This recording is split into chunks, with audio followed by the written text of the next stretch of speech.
No worries, everyone, and welcome everyone who's joining us now. We are starting our interview with Jean about her new book, The Tao of Complexity. Thank you all for taking the time to be here and to listen and learn, because this is what we can do, right? In life, learn and listen and be together as a collective. So thank you all for being here.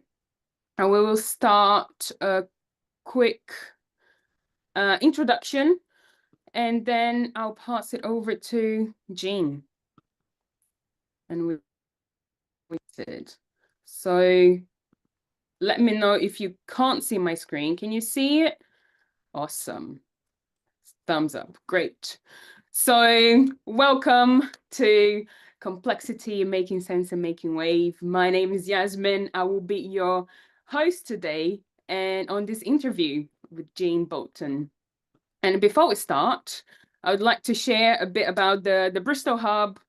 This is the space that is part of the Systems Innovation Network, the hub based in Bristol, UK, and we are the people from the core team, myself, James, and Hannah, who are helping me today with this interview, and my colleagues, which is great people to work with.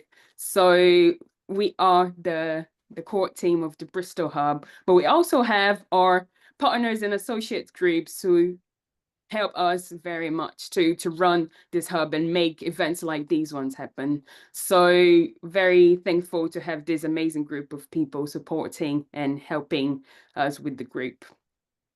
So in case you don't know, SI has loads of different hubs all over the world, and we are one of these hubs, the location hubs right here, the last one to be formed. But we also have thematic hubs in the SI network, and as you can see, Martin here is part of the governance hub. We have Giselle, part of the design hub, and others. So make sure to check out the SI network, or the location hubs and the thematic hubs as well, because everyone has something very great to share and in different ways. So check them out.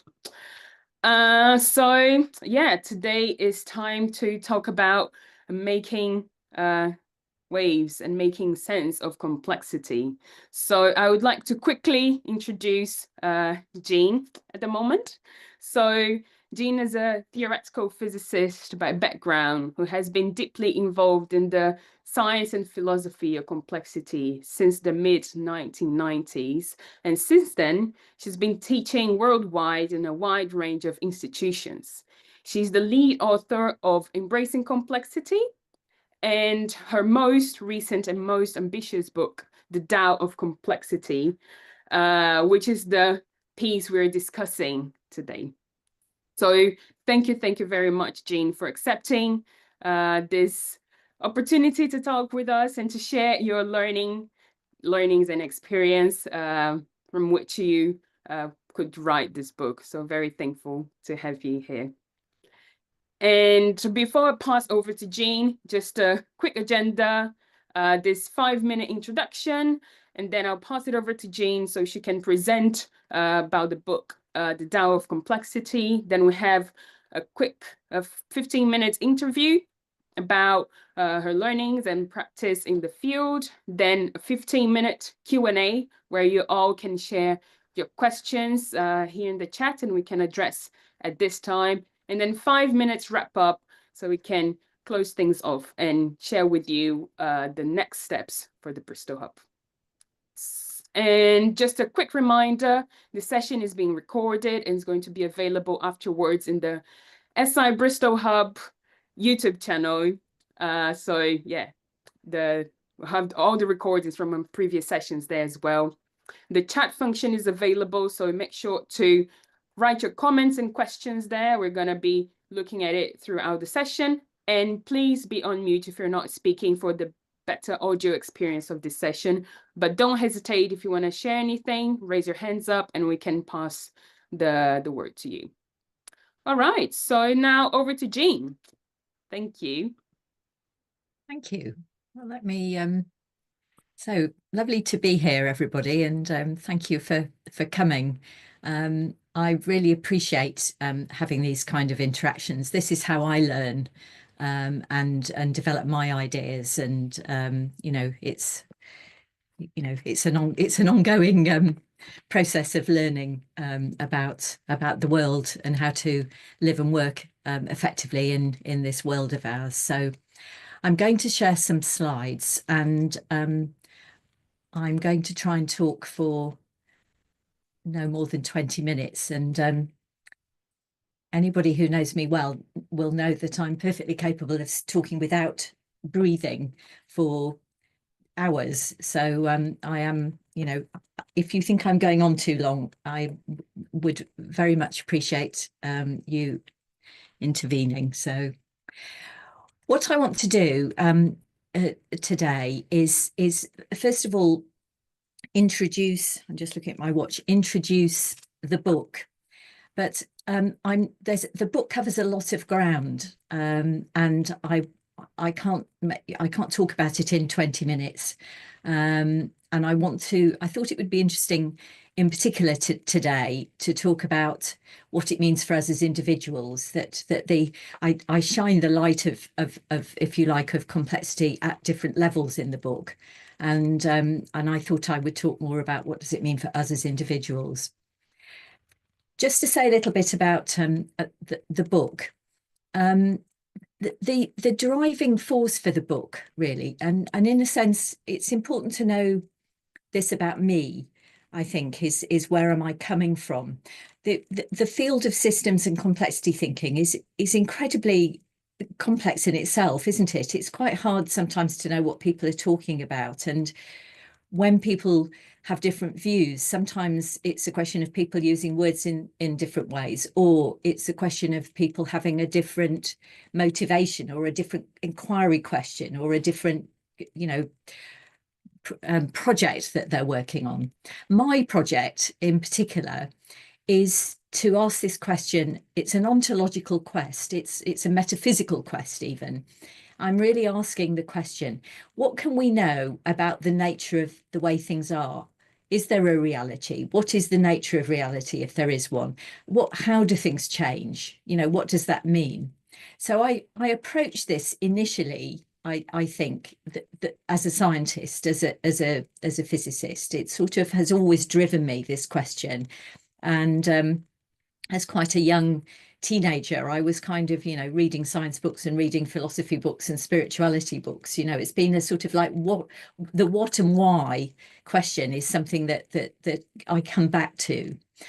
And what I can say in terms of where I've got to with that and what I'm exploring in this book, and indeed in the previous book, is I'm really starting from the micro, through thinking in my head, about the detailed interactions of things at lower levels, whatever that means. So if I'm talking about society, I'm interested in how people engage with each other.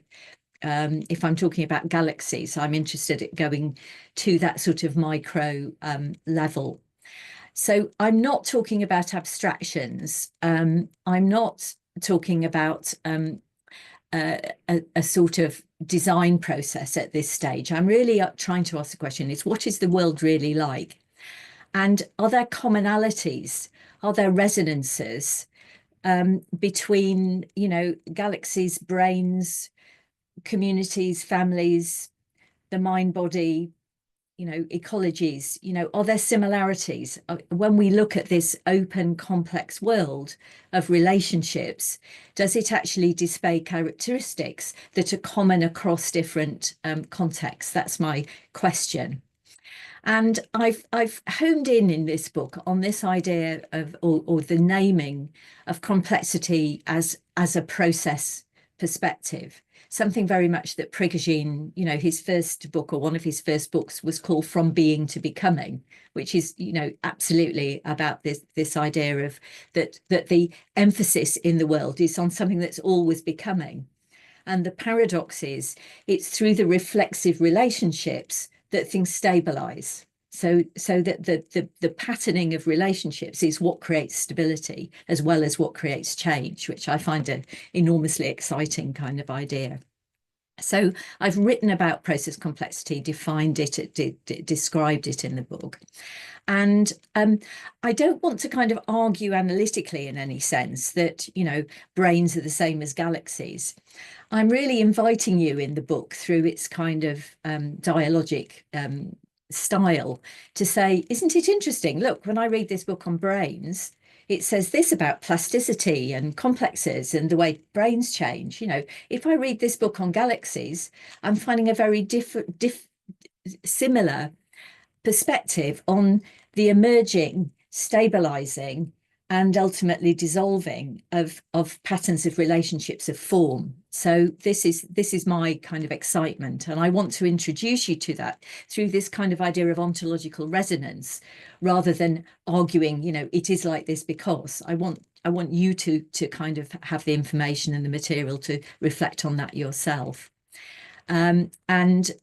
I also talk in the book about, well, what does it mean if the world is less certain and real and objective and knowable analytically than we'd like to think it is? What does knowing mean in this complex world? And somewhere a number of complexity thinkers who were also started off as hard scientists, people like Brian Goodwin, who was a mathematical biologist, and lots of other people who started off in this much more kind of objective world. Peter Allen too, and moved into understanding that real knowing is more paradoxical, more about judgment and intuition than we'd like to think it would be, which is not to dismiss the role of analysis and logic and knowledge. It's just to contextualize it and to say sometimes there's more than that we need to understand the complex world. So that's what the book is trying to say. And I explore in the book, I really thought it was important to give quite, I hope, a hard-edged understanding of what Newton was saying, how we got to Prigogine, and indeed, what quantum physics is saying about the nature of reality, which I eventually decided to put that bit in the appendix so it didn't scare everybody. But it's really important, and I find it fascinating in listening to some of the quantum theorists these days talking about relational quantum physics and the contextuality of time that I think is very in tune with all this. So I'm already talking too much. That's the book. And the second part of the book is more about what do you do? And again, I haven't wanted to introduce that in a kind of linear way. I wanted the nature of the book to reflect the nature of the message. So it's a series of overlapping reflections and discussions and insights or not insights or my views or things that triggered me to try and kind of weave around some of these ideas. Something I really felt, having been involved in this field for 30 years now, is, I often have conversations, and indeed with myself, about, like, what is self-organization? And people will say, well, it's this, obviously, or things are non-linear, or they're self-similar, or, they're fractal, or, whatever they say. And do we really know what we mean when we're saying those things? Have we really, understood? Are they just, have we got a kind of vocabulary in our little toolbox? Then we can bring out these long words and feel, and put them in different orders and feel we've got somewhere. But do we really know what they mean? And indeed, are they all relevant? Some of them are artifacts of models that have limitations, which I wrote about with Peter Allen in the book Embracing Complexity. We've got to be careful not to reify the model in using those kind of fancy words. What do we really, how do we really get to know what paradox or self-organization or emergence even really means? Emergence is a word I write about, and probably one of the hardest bits to write in this book was, what is emergence? Again, I want this book is written as a conversation, I think. So that's already 10 minutes of my 5-minute introduction. So I'm trying, everybody. So I've talked, I think, about this idea of starting from the micro. And my tradition into complexity was the work of Ilya Prigogine. Peter Allen worked with Ilya Prigogine, and I worked with Peter Allen, who was also a theoretical physicist, despite us both being situated in a management school teaching strategy. And I find this the most compelling story of the kind of the real micro understanding, the real nuance of understanding of complexity. And the word for which Ilya Prigogine got the Nobel Prize was the word open. That if you look at the physics of closed systems, and most analytical classical physics is assuming that things do not interact with their wider context, then you've got two models in physics. One of them is Newtonian mechanistic view, which is that things carry on in a deterministic way, in a machine-like way forever. And the other image that comes from equilibrium thermodynamics, also a classical theory, also applied to closed systems, is that things ultimately descend into featureless dust. And what Prigogine talks about in his autobiographical speech when he got the Nobel Prize was how he was triggered by the work of Henri Bergson, a book called Creative Evolution, where Bergson was saying, well, how come evolution gives us increasing form and sophistication and structure, and physics seems to have nothing to say about that? And the joining word, which joins a mechanical view, a thermodynamic view, and an evolutionary view, is that in open situations where they're exchanging energy and information and material with a wider context, you get the emergence of form. And these pictures, the Belazov-Sabotinsky experiment, of which these swirly bits are examples, was work done by two Russians. Prigogine was Russian by background, and he was able to read their papers in Russian. And they were finding in these chemical systems the emergence of patterns, and people just thought it was an experimental error. And he was one of the people who started to explain that in situations open to the wider context, we can get this patterning, this emergent of form. So that really is interesting. And then we go on to say, well, what else can we say about that form other than it emerges? So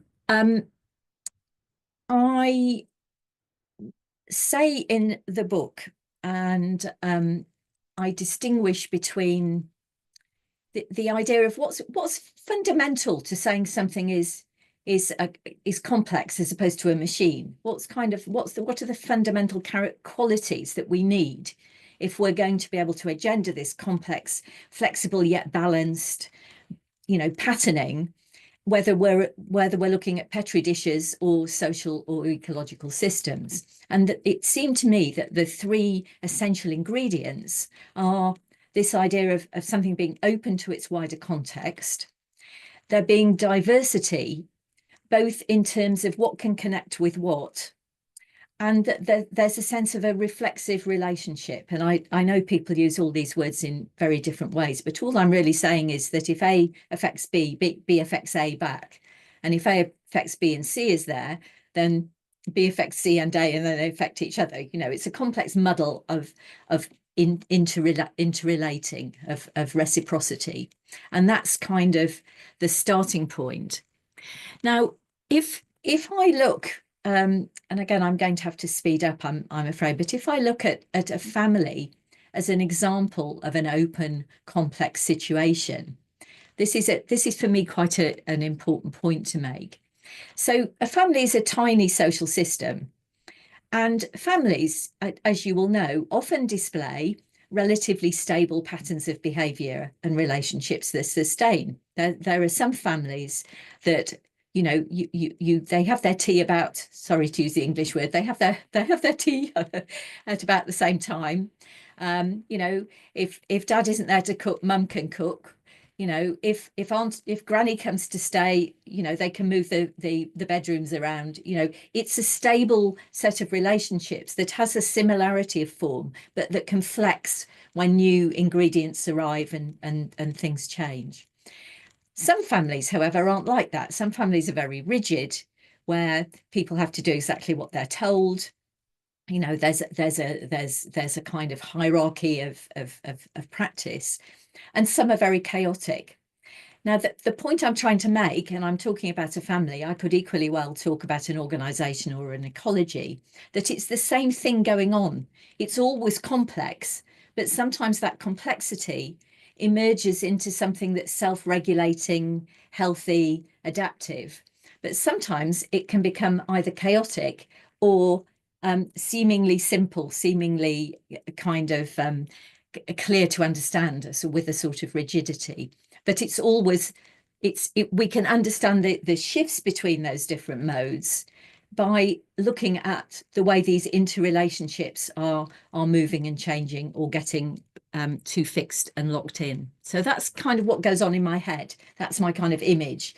And if I'm looking at galaxies, brains, communities, societies, I find something similar in that idea of the emerging, stabilizing, and essentially potentially dissolving of patterns of relationships. That's my sort of ontological frame that I carry around, you know, to dinner parties. So beware, you know, I'm this is how I look at things.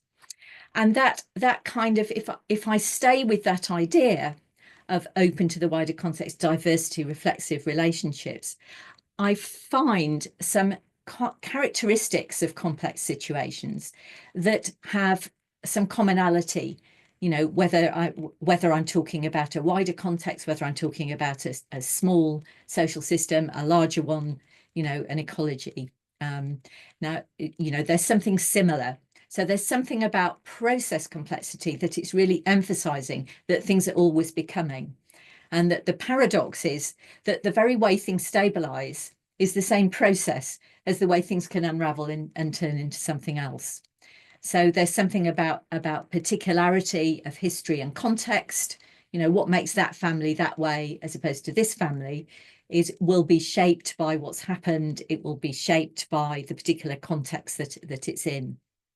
And there's a really central word that I don't have time to unpack this evening in terms of paradox. So it's something, and I'm not talking about that this evening, that shows up a lot in Taoism. I find Taoism has an almost identical ontological frame to this idea of process complexity. I remember the day Peter Allen came back. Peter Allen's not a sort of Taoist chap, you know, he's not the kind of person you expect to read Taoist books, but he picked up this book randomly in a secondhand bookshop in London when he went to a meeting, and came back to the office clutching this book going, "You must look at this, it reads like a complexity theory textbook." And I was completely entranced by this, and you know, that has been, you know, a major part of writing this book. So there's something about the Taoists talk about, you know, the end is always in the beginning. You know, the very instability that creates change is in the most stable situations. You know, there's always some truth in the opposite, is another way of putting it, which I take into my own personal work. And then there's this idea of emergence, you know, which is really important, you know, and it's not, I don't think it's a straightforward word, but something new can emerge that we've never seen before, couldn't have predicted, and can be radically new. And that's an important aspect of that. So that's a very quick canter through the book and the kind of core ideas that I'm working with. And where it fits, and I think it underpins, you know, it's a kind of narrative that then leads you into the work that other people are doing about methodology, about design, you know. But this is my contribution, is to kind of sit with this kind of contribution. So I think I'm going to just take the slide off and speak to this slide rather than show you the slide, if that's okay. Just because it's nice to see me, isn't it? Me to see you rather than just have these words coming up. So I'm just going to talk for 2 or 3 minutes about, so what does this mean then? You know, what does this mean for us as individuals? What does it mean to me? You know, how do I behave differently as you know, with these ideas in mind? So I think it's interesting to imagine myself as a pattern, as something. It's what Buddhists call emptiness. It's one definition of emptiness in Buddhism. It's like even we as individuals are constituted by the history and about the way we repeat things, the way we hold ourselves in place, sometimes positively, in a kind of repeating pattern. Don't you find yourself doing the same thing in the same way, making the same mistakes, or showing up in a similar way? There's something about, we are patterns connecting. There's something about the heart mind. We're not just a brain, and we certainly don't approach problems, even if we pretend we do, just with our left brain. So we're shaped by history, but we're sensitive to context. What I am saying to you now is actually affecting, some of you are nodding at me and some of you I know, and it's like, oh yes, that's all right. I made a joke and somebody laughed. It's that affects what I say next, doesn't it? It affects how I feel, how relaxed I am, how expansive I am. And there's something there's something about that I am not just a thing. I am more like a pattern of relationships, a process, than that. I find that very, very useful. And the connected part to that is we can change. We do change and we can change. We both, I think it's very sad when people say to me, people never change. I never change. I change. I've changed. I've writing the book has changed me. I'm different now than I was an hour ago. But also I'm, we can change. We can change things, and that comes out of the work on the brain. It's plastic, it has this plasticity, a sort of stickiness. The patterns stick. I'm loving these comments, by the way, everybody's putting up. I want to go and talk about those and so on. I spent a week with Joanna Macy a couple of years ago, and she really epitomizes some of this work for me. So we can change, and it's important to cultivate ourselves. This is something that's very much part of the Taoist message. I can change, but I choose how I feed myself, what I feed myself, where I put myself, and how I hold myself in relation to others. So I think that's important. One of the core ideas, and I'll talk for 2 minutes and then stop, that I think is part of Taoism, but is very much part of this processual complexity view, is the idea of the path is made through walking. So wanderer, there is no path. The path is made by walking. This is not a fixed idea of a world that exists that we walk on. It isn't like we've got to find the path and then flow with it or walk on it. We are collectively co-creating the future. Now, it's true we're moving into a path that's already been emerging through what's been going on in the past. We haven't got full agency, but we do have agency about how we collectively co-create the future. And I think that is really, really important. And as Martin's just said in that comment, I'm only making my next step now. There's only now really in terms of how I show up. And that seems to me enormously important, and has really, really affects how I view the way to be in the world. That how I treat others, how I hold my ideas, how I hold my authenticity. There's also something in this kind of view, and it's a kind of a bit like a field view, a field theory view, is you will notice a dissonance between what I say and what I do, or how I hold myself, what I seem to be as a person. And you will be affected by that dissonance, even if you can't quite name it. So there's something about how can I show up in my authentic self and not hide in some way behind that, or pretend something, or say one thing and behave in another way. And it's another whole longer conversation, but one of the pieces I put in the book that that is contentious is I'm wary of people who have extremely articulate analytical left brain views, but don't seem to live them well, because we really make sense of the world in our intuitive instinctual way. You know, I did theoretical physics. I can do sums, you know, I haven't given it up, you know, it's still in my head. But how I make sense of the world is actually through the heart mind. It's an embodied sense of the world I've come to feel. It doesn't leave out my brain, but it's not the only thing that I'm using. And when people aren't doing that, it makes me wonder what they're leaving out. You know, can I trust their wisdom if their wisdom's coming from the left brain in particular alone? So it's something that I really think about. And people like Joanna Macy, but also people like Roger Penrose, you know, Nobel Prize winning theoretical physicist, one of the nicest guys you could ever hope to meet. You know, he holds his wisdom with humility. He listens to you. You know, he's engaged with you, and there's something more believable about the most abstruse of his ideas if you feel they're being held, mediated in him through his own right brain.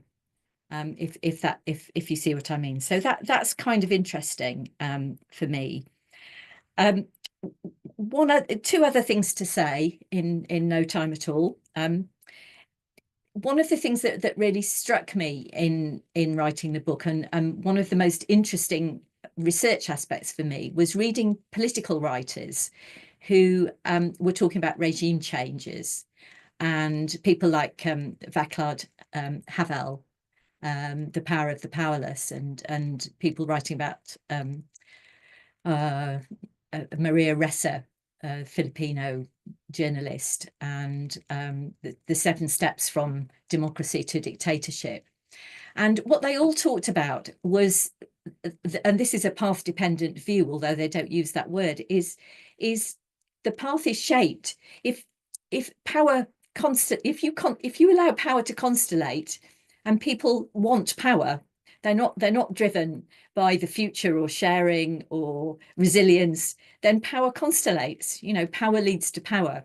You know, if you sit back, one of the things that Mecca, okay, I can't think of her name now, Temel Kuran says is, you know, you might think that laughing at people, you know, like these politicians we have, some of them at the moment, is okay. You're doing something by laughing at them, saying, aren't they ridiculous? But it's not enough. You know, they can even cultivate being laughed at. It's part of the whole thing. So this idea of challenging early, don't let things go. You know, we can't wait because it gets too late. And you know, that issue about power. It's why in a complex social system, things don't always organically self-regulate. Sometimes they get very, very out of kilter, and you know, and power driven and very unequal, and it becomes very hard to stand up. But one of the things that this is my last sentence, honestly.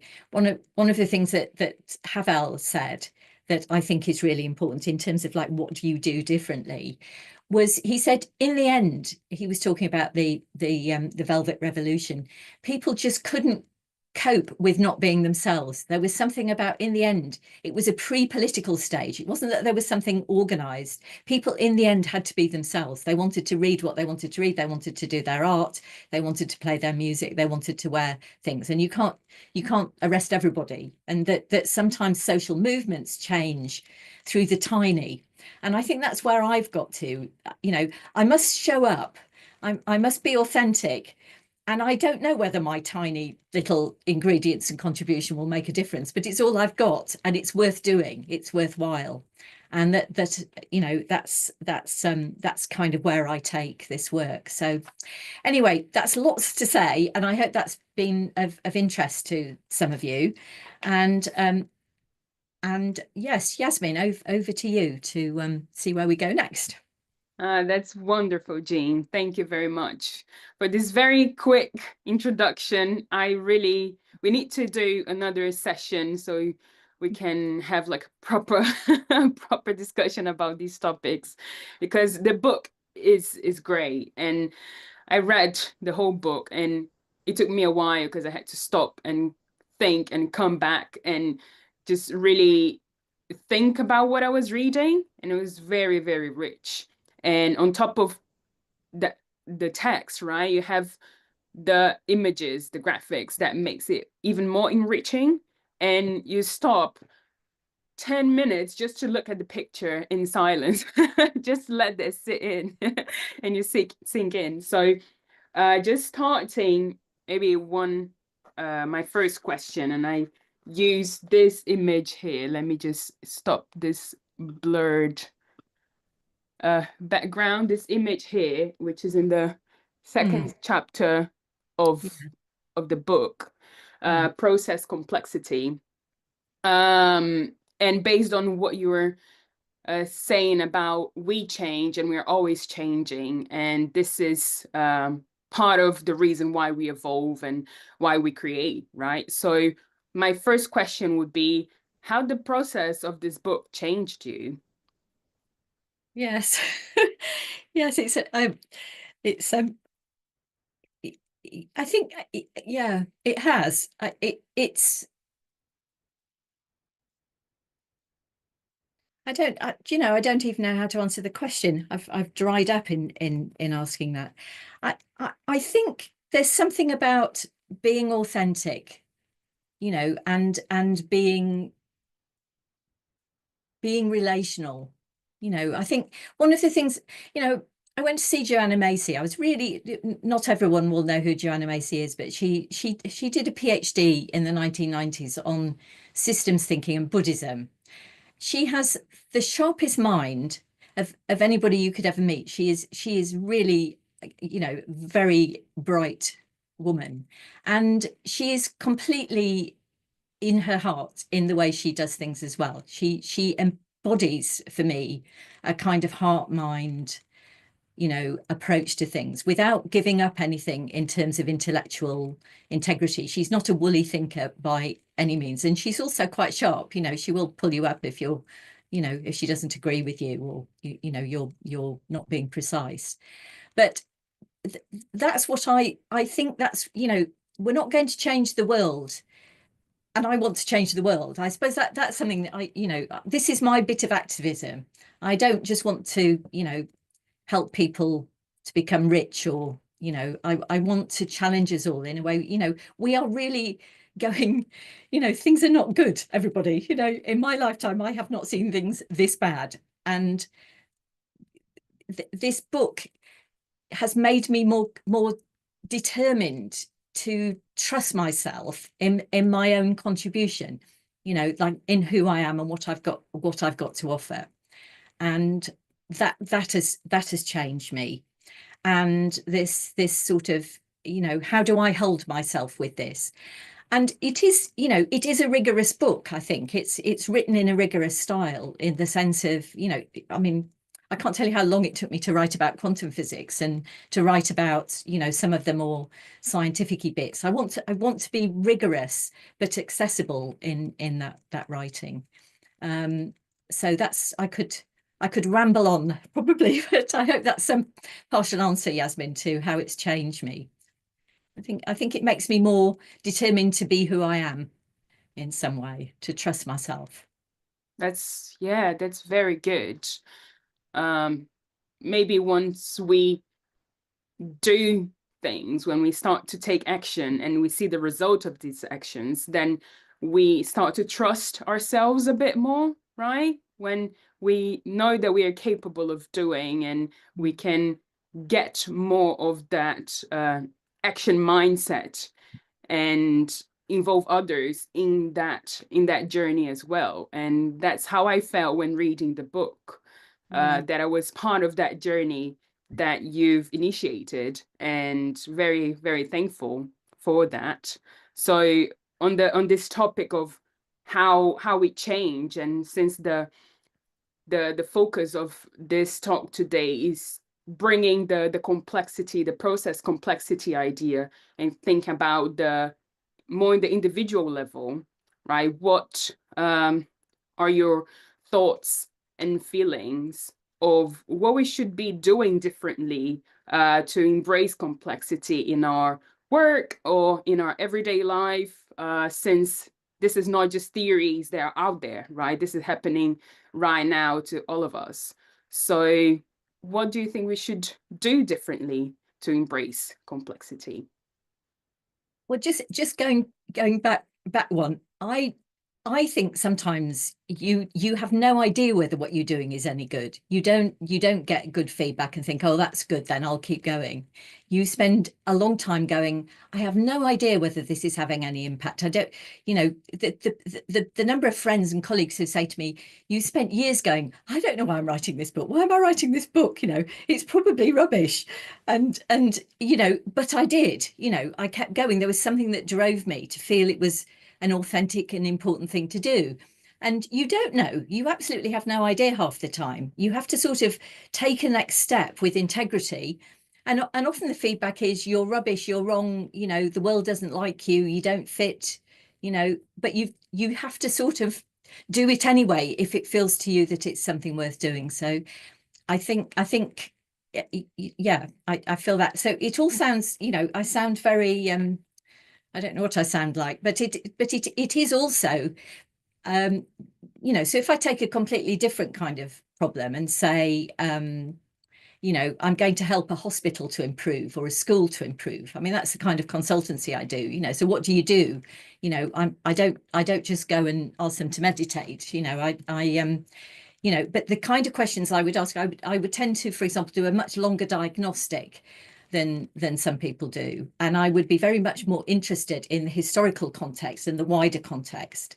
So if somebody said, let's improve our hospital, I would sort of say, well, I would try to understand the history of the hospital, how's it got to where it is, the context of the hospital, but also is that the important unit of that we should be looking at? Is it the relationship in the hospital and the county council, or the hospital and the public health initiatives, or is it actually, are the health issues actually about housing and poverty?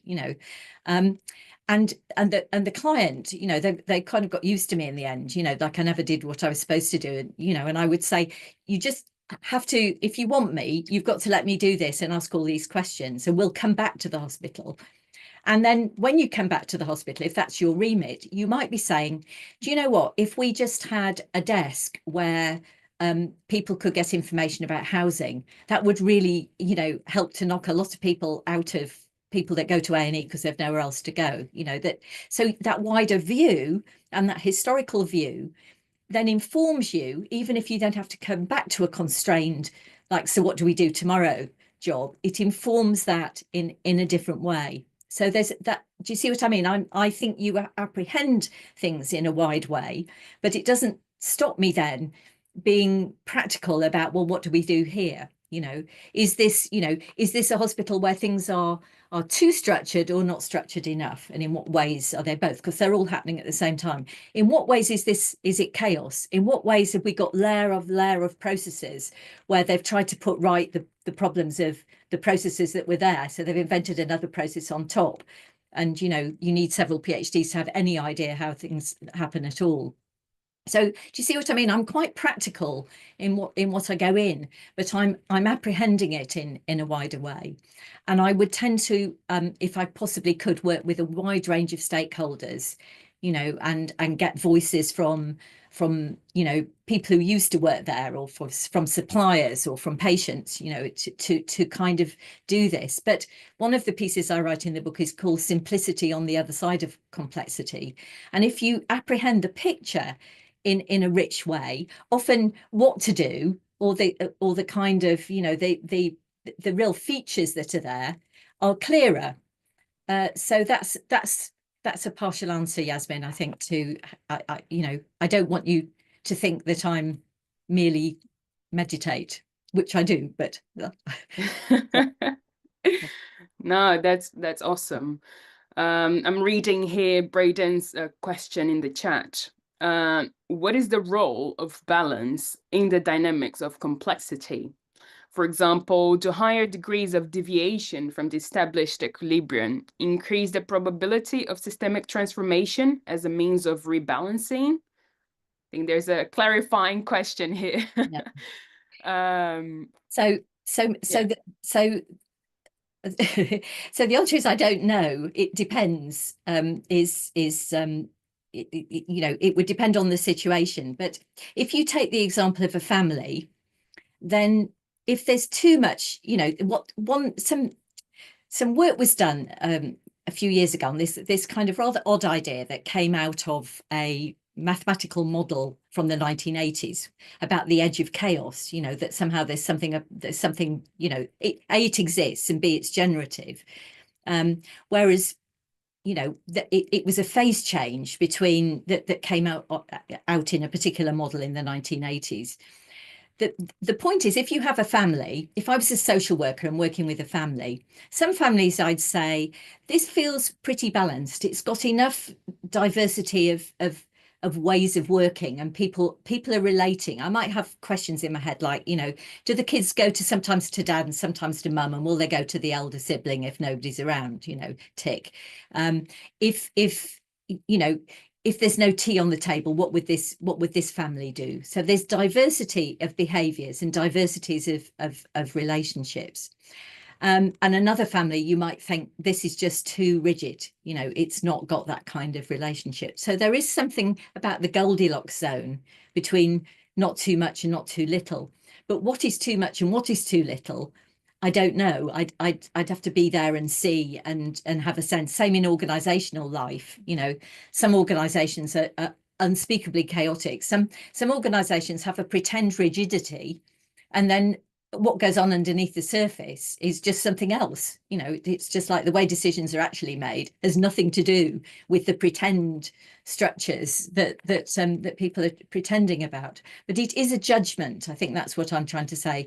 And I tend to beware of using those kind of abstracted first order things like balance, you know, because it's like you have to go back a level to say, well, what's really going on here? What do I mean by diversity here? So that's my opinion. You know, I'm sort of wary of those more abstracted narratives about situations. It's like you end up with them, but you don't start with them. And the other thing, just to throw in, the other thing that goes on in my head all the time is not partly what I'm talking about is can I apprehend and understand these patterns? But the other thing that goes on for me is, and what's changing?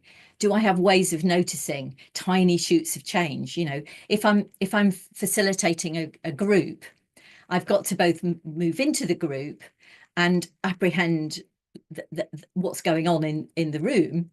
And then I've got to make a judgment about when do I intervene? What do I say? Is this the right moment? You know, how do I notice those opportunities? I've got to be attuned to that sort of tiny shoots of change, those tiny movements. So there's always a movement between what is and what is becoming, I think. So I hope that's all right, Braden.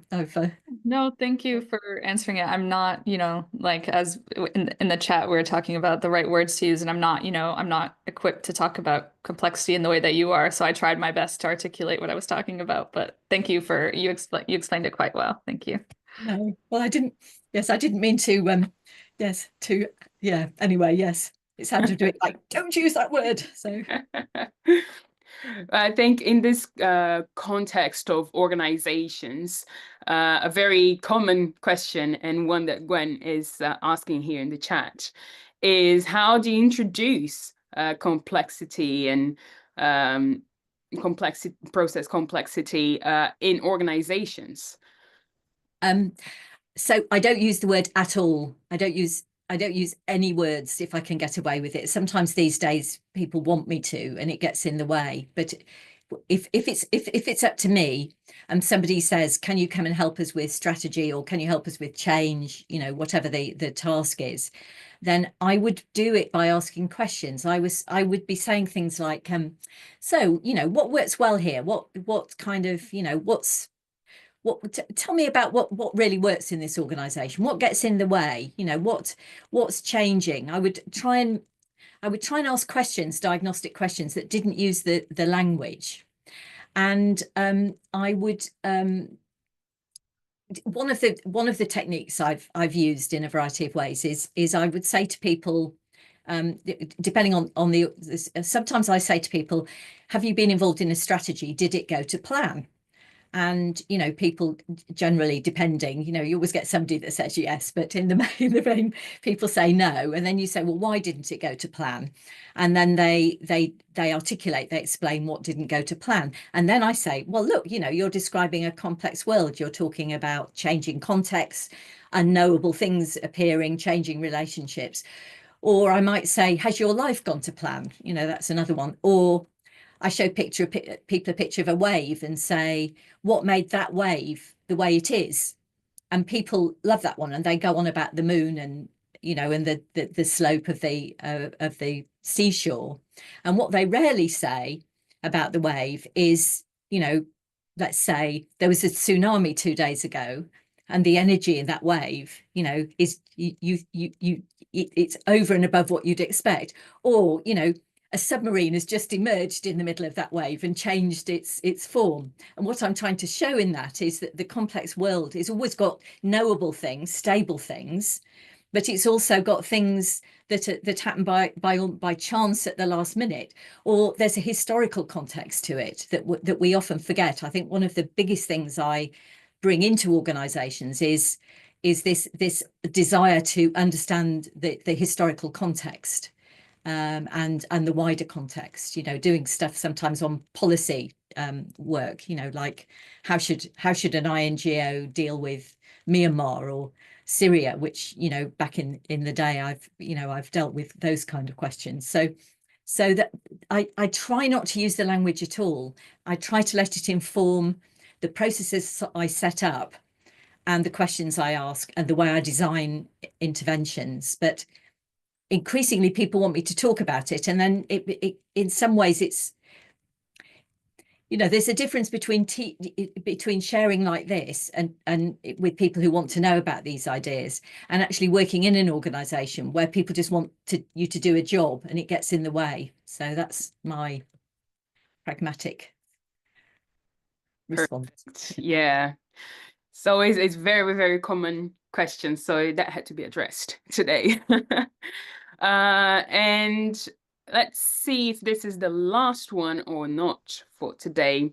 Have Paula here asking, how can personal agency be enabled in complex systems transformation?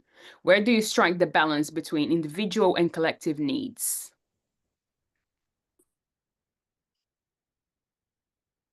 So if you're working so I'm very interested in governance and in, you know, I haven't talked about it today, but, you know, in these, you know, we live in a world where there's huge amounts of power in institutions, you know, the corporate world probably drives the world more than the political world. In fact, there's no, you know, political governance processes big enough to deal with the world. There's no governance for the way corporations behave, and corporations are not there to make the world resilient, happy place. You know, they're there to make money and kill off the competition. So I'm not just feeling that this is about me as an individual, but I am only an individual, and you know, the question is, what can I do or we do about some of these big institutional processes? And you know, it can often feel like very little, but I do think there's something about, you know, we all of us have different agency, don't we? And, you know, how do we use the agency we have? You know, we will have different levels of seniority and different groups that we contribute to. So I'm not at all ignoring, you know, this, and it's what I talk about with talking about challenging early. You know, these institutional processes are very, very powerful. They drive the world. But, you know, we have to think about what global governance means. You know, I don't have an answer to that, but I know it's an important question. And, you know, the power of all of us. You know, we have more power in our purchasing and in our voting, don't we? We do have power, and we don't always use it, you know. So there is something about understanding that the world is driven by these big structures, and yet there's only me and there's only now. But I'm certainly very, very conscious of the need I suspect some things are just going to collapse. You know, one of the things that you learn from looking at the complex world is very rigid structures collapse eventually. Societies collapse. You know, have you ever read the book Collapse by Jared Diamond? You know, things collapse. We can't always just keep going and keep going. If things get sufficiently unequal, sufficiently rigid, sufficiently unsustainable, and maybe, you know, maybe that's okay. You know, it's maybe that's probably not the right note to end on, but we have to acknowledge, you know, that you know, some big things are going to have to change in ways that are not just going to be smooth, I suspect. So Yeah, I'm sorry not to hear from any of you. I don't know whether we've got time just to hear a couple of voices, Yasmin, just before we leave. It's just to say, just even to say hi. It's just Hi, I'm Madhuri. Can I ask you a question? Yes, we've just got a couple of minutes, literally. But I would like you to comment about the design of the education systems around the world. I know it's going through a huge revolution. Yes, that's my question. Can you just comment? And I was trying to draw parallels about reimagining education systems.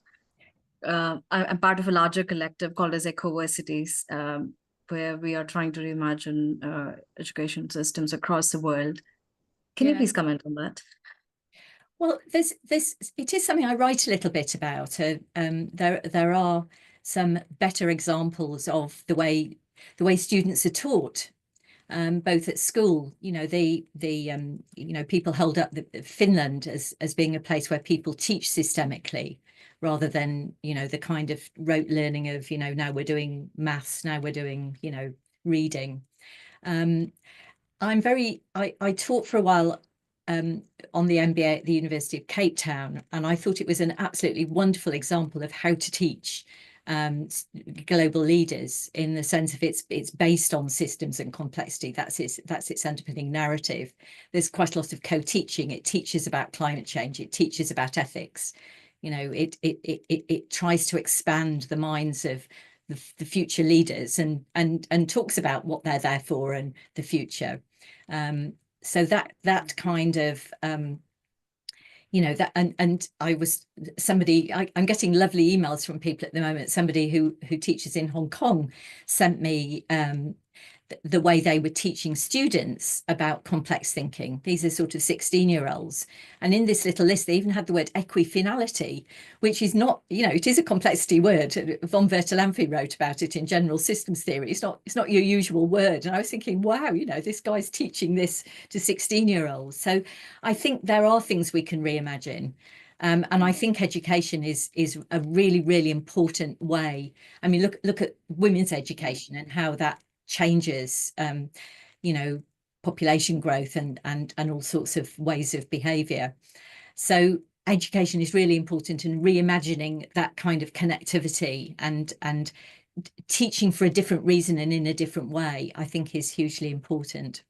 Yeah, I think there needs more time and more opportunities for us to continue these discussions. I think 1 hour wasn't enough, so that will be a learning for next time for sure.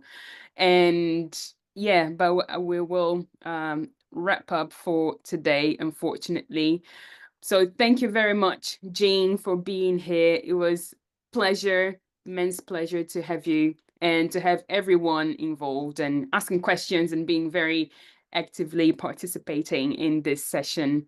I will quickly just finish off the session, letting you know that we have other events coming up.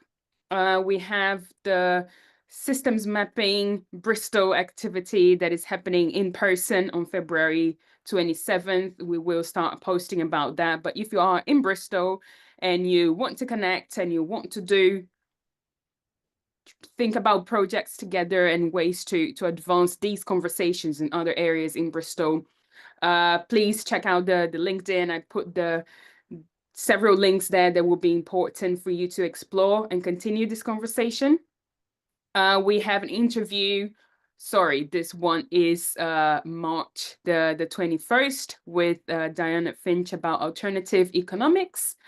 And we have a book club happening starting from February onwards, and that will be very good for us to study together about topics of complexity and so forth. So these are the activities happening next. And this is the Bristol Hub QR code. All the information of events and questions and connecting with others is going to be there, and also on our LinkedIn, which is in the chat that I just shared with you. And yeah, that was it for today. We should come back to this conversation because, yeah, 1 hour wasn't enough. But thank you very much, everyone, for being here. It was immense pleasure. And see you next. Thank you very much, Jean, for being here. Thank you. And please get in touch, anybody. I love talking and engaging, you know, that's how I learn. So feel free to contact me. And it's been lovely. Thank you, Yasmin, for hosting it. Thank you. Thank you for accepting. It was a pleasure. Thank you, everyone. And see you next. Thank you, Jean. Thanks, Yasmin. Jean, I will contact you as you, because I can't wait to just talk more with you about everything. So No, please do. It's yeah, if you'd like to add your email here on the chat, Jean, so people can contact you. I've done it through the website. If people want Perfect. to, if you don't mind doing it that way, that would be good. Yeah. Awesome. Let me put here again the links.